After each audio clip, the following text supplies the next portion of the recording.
Hello everyone. We're Group 19, featuring James, Akash, Dominic, Jim, and Victoria, and today we're going to be talking about the TEDS value-added model. Today, the TEDS value-added model is used as a framework for analyzing the relationship between people, values, and technology, answering the question, how can we add value to information to better meet the needs of people? It's essentially a framework for analyzing human needs, determining what values and subvalues will meet those needs, and then applying system processes that will add those desired values. The TEDS system provides a framework that lets us look at specific user needs and then create processes that will meet those needs and values.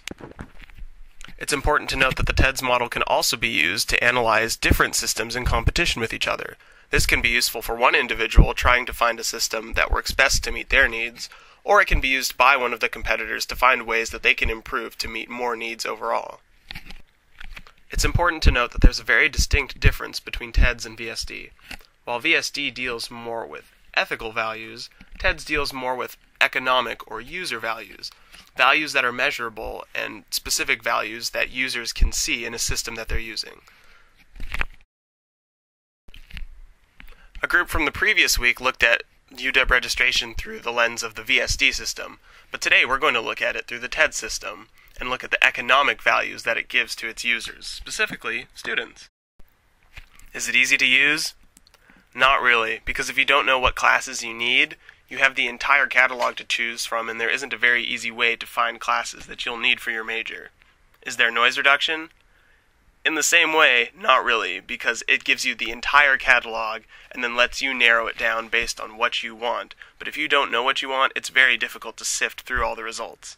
And is there affection? I don't know about you, but I've never had an amazing experience with the registration system, so I'm not particularly thrilled every time I have to use it. It's important to note that the modern TEDS value-added model has a wide range of applications today. It can be used in the development of new systems based on the needs of people, or it can be used to modify, improve, or otherwise enhance existing systems for needs that are changing over time, or for the needs of people from different demographics.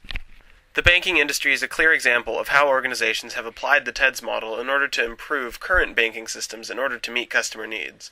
With continuous and rapid advancements in technology, banks need to provide easier access to customer accounts as well as accessibility on the go in order to compete. With new features such as the introduction of mobile apps, as well as the introduction of mobile check deposit, banks are hoping to meet the new and ever-changing needs of customers by adding new values to their systems. Today we're going to be looking at two different banks, Bank of America and Chase, and look at the approaches that each of them have taken to enhance their online banking systems in an attempt to meet customer needs, provide easier access to customer accounts, as well as accessibility on the go in order to compete. Both bank websites allow for very easy login so that a customer can quickly access the homepage that contains basic account information such as account balances. Bank of America, however, sacrifices more simplicity and elegance in their design in favor of providing a lot more information and links for other resources for the customer to use. On the one hand, this does create a more cluttered user interface that might be a little overwhelming to some, but it also gives certain customers access to more information immediately. Chase keeps the homepage more simplified, which is great in terms of simplicity and very easily seeing the information you want, but might make it more difficult to find other information.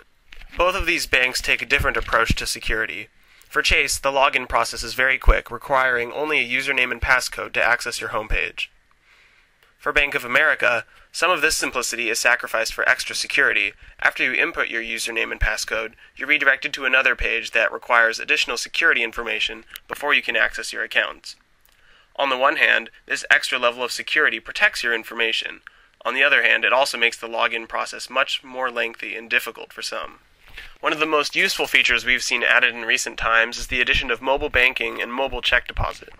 Chase was one of the first large banks to introduce this feature, which was an instant success, saving customers lots of time by allowing them to just take pictures of their checks to deposit them into their accounts on the go. Once other companies saw this happening, they also added this value to their systems in order to meet customer needs. Remember, the TEDS framework is important because it lets us look at what people need, what kinds of values and subvalues will meet those needs, and then what kind of processes we can add to information systems so we can add those values.